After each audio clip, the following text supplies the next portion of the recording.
Hi, I'm back. As promised, let's measure the mouth shapes, starting with that base of the maxilla. What you'll remember, as we just talked about in the PowerPoint, and as I mentioned before, the superior or upper limits of that maxilla bone reach up to establish the insides of our eye socket. They then meet the nasal bone and come out, and then they broaden to become the top of our dental arch, holding our top set of teeth. Also, they recede into your head and become the hard palate of your roof of your mouth. So what we're going to do first is we'll go ahead and we'll go back to our nasal measurement. And if you want, go ahead and top of measuring stick at the base of the nose, bottom of the measuring stick, bottom of the chin, and then I'm going to just draw right at the base of his front incisors or front teeth. All right, to establish that base of the maxilla. And typically, although this isn't always the rule, as you're looking at those teeth, those front two teeth are usually the lowest kind of dental tooth shape that you're going to see in your smiling face. Although depending on the angle that you're viewing from, and then some people just have different kind of scales in their teeth themselves or shapes of their dental arch, so you can get some variation. You could end up seeing those front teeth is slightly shorter. All right, as we talked about in the PowerPoint, our dental arch sits as a horseshoe shape. If you ever had a retainer that you could take out and really kind of look at the shape of your roof of your mouth, it becomes really obvious. Or I guess even if you just bite food, you can see they sort of sit in a rainbow shape arc. Also, as we talked about in the PowerPoint, the openness or narrowness of that dental arch varies from person to person, which can also really change the look of a smile and change the perceived sort of width or hollowness of the cheeks in the face. So those will just be things that you might be sort of noticing about the subject you're referencing right now. Kind of what does that dental arch look like? What I'm seeing as we look from center out, we see an obvious sort of rising up. The teeth are longest on just in the front and the incisors, and as we move to the molars, the teeth themselves get shorter, but also prospectively, as that arch recedes, we are seeing that sort of arc up with perspective too. So I've established the lowest point. Now what would be smart is for me to look for the highest point of that dental arch. First, I'm going to go ahead and establish that as a height line. I'm going to measure that off his chin.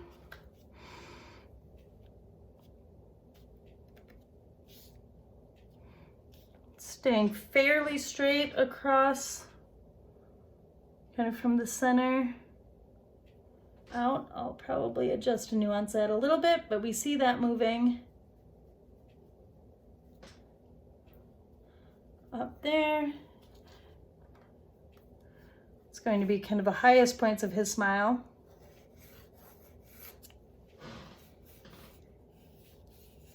And as I said in the PowerPoint, we see this here, but a lot of time in figure drawing, they say, establish the position of the mouth halfway down that lowest third. That usually works pretty well for a skeletal measurement, looking for the base of the maxilla or the bottom of those top set of teeth. Quite often that will be about halfway through that lowest third, but what we can see on Justin already here is we are getting more than a third or half of that width below, from base of teeth to bottom of chin. This is a longer shape on him than the rules of proportion would suggest. That might mean that his mouth's a little open. It just might also mean that's just a longer, more prominent shape on his body. Another thing that can happen really frequently, though, is if you aren't looking at it as a skeletal measurement or looking at the teeth themselves, if you have a closed mouth smile or just a closed mouth, any expression, quite often you're going to see the lip line sitting higher than the base of the teeth. And so it's another thing that you just want to measure specifically and not kind of necessarily rely on the rules. Just keep in mind that they give you a ballpark measurement. All right. So we have the highest part of the smile. While I'm sitting here, there's my tooth line. I'm also going to make a couple measurements for some of those softer shapes, top and bottom of the lip, that I can move over and establish. Now we're noticing, next time we'll be talking about expressions and how that changes the positions of a lot of those facial shapes. But when smiling, that lip length, or that distance from nose to the base of your upper lip, really shortens as the muscles, the zygomaticus muscles, contract and pull the skin shapes of the lip up to reveal your teeth. So here we definitely see that the lips are lifting far above that, halfway through that lower third, and pulling much more closely to the nose to expose the teeth. All right, so we got lip line, we got tooth line. We have I'll go ahead, I'll get your lower lip line as well.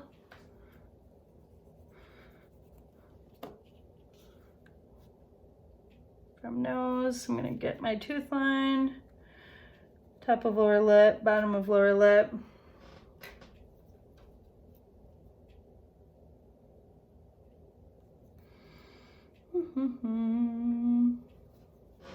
Okay, and now I'm going to go back and get some crucial widths. I'm going to go back to the line that I used to establish the kind of highest kind of finishing ends of the dental arch, and that also is corresponding fairly closely on Justin to the corners of his lips as well. So let's just measure that out. Right edge at right corner of his lip, center line on the longitudinal midline, left edge with left corner.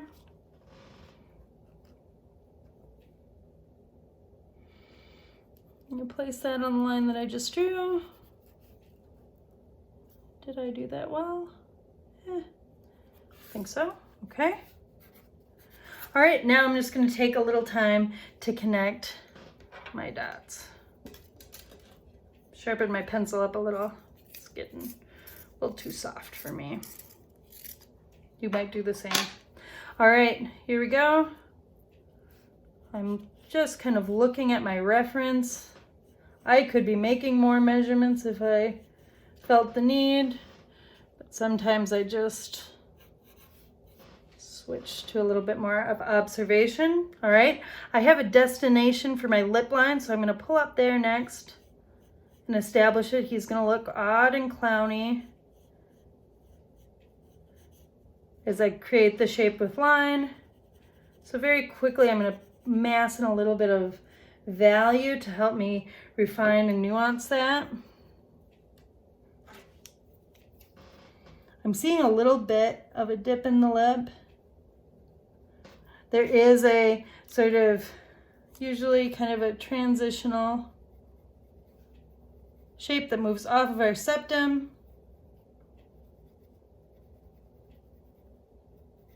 Kind of comes through the center of the lip. I'm not seeing it super strongly, but I'm going to suggest it a little bit with light and value. You may be seeing it more depending on the face you're looking at and the expression on that face. I'm just pulling a little bit more shadow in through the nose and using some value to suggest a little bit of pigment within the lip shape.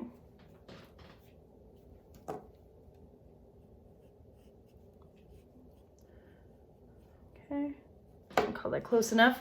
On the teeth, I'll brighten them slightly because that skin pigment is a little bit darker than the color of the teeth. But a smart trick is, you know, they are still receding behind the nose. They are not a far projecting form that's like catching light because of its position in space. It's catching light because of that shifting color. So as an artist, you want to try not to make those teeth too bright. You also, even if you're seeing them, you want to try to not separate them too much into their individual shapes. Try to make those transitions subtle because they are lighter shapes. You know, those defining edges just aren't going to be as dark as a lot of other shapes in the face. So if you overemphasize it, they can end up looking snaggly and strange and wrong and just get to be a very frustrating shape. So I'm kind of defining them more as sort of a united form that I subtly separate, and I allow those shapes to lower in contrast, become a little darker as they move back in space along that dental arch. Okay, he's looking a little bit buck-toothed now. Let me get some value into his, and some pigment into his lower lip shape.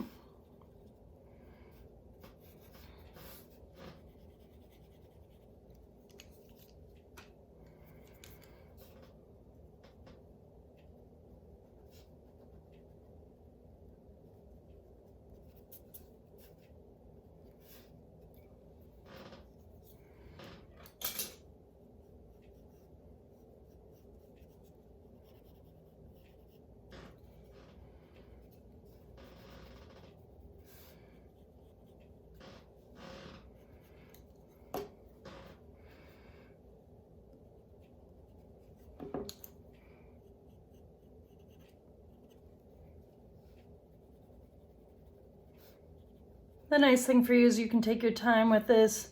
Don't have to be anxious about people watching your video getting bored because you're taking too long. So I will try not to labor this too much, but you can see I'm just kind of subtly adjusting shapes. I'm still thinking about symmetry across my center line.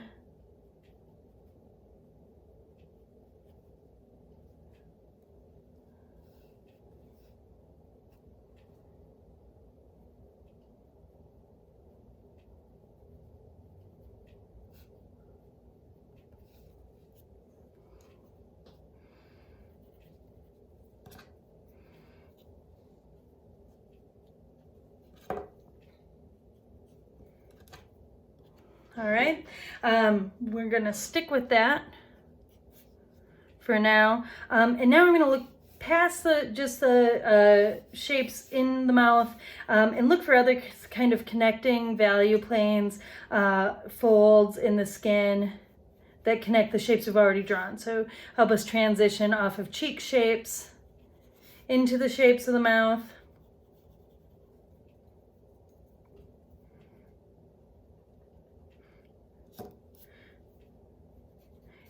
I always think, you know, the sooner you can find recognition and familiarity in a face, the better and the easier it is to move on. So, you know, even though we don't have everything established, sometimes just giving a little bit of efficient time to make it use value to make it look like what you are seeing can really help you confidently move on and make sure that you are staying accurate. So, you know, suggesting quickly facial hair, moving out to the side plane of the cheek and jaw to help establish dimension. Coming down, I'm going to erase some of my mapping lines because they're just slightly in my way. coming down with light and value to establish chin shape, shape of the lower lip.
One thing that I'm starting to establish now is what we define as the facial mask in figure drawing.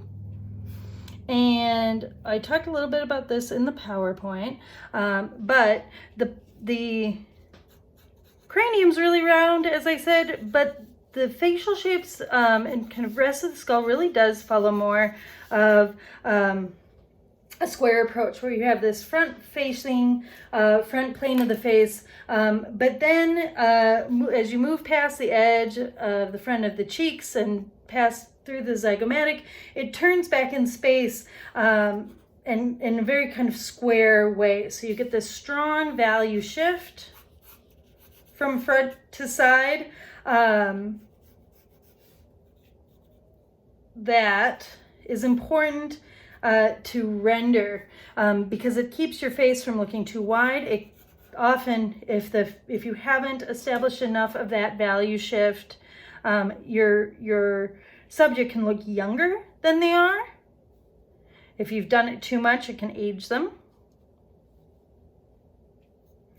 So that's something I just want you to kind of take time and notice and sort of find some intermediate value changes through those shapes of the jaw, and that facial mask ends up sort of feeling like sort of a triangular shape that connects from the edges of the zygomatic down to the edges of the chin. You can think about kind of how Iron Man's mask is kind of defined. It sort of does that same thing in a stronger way.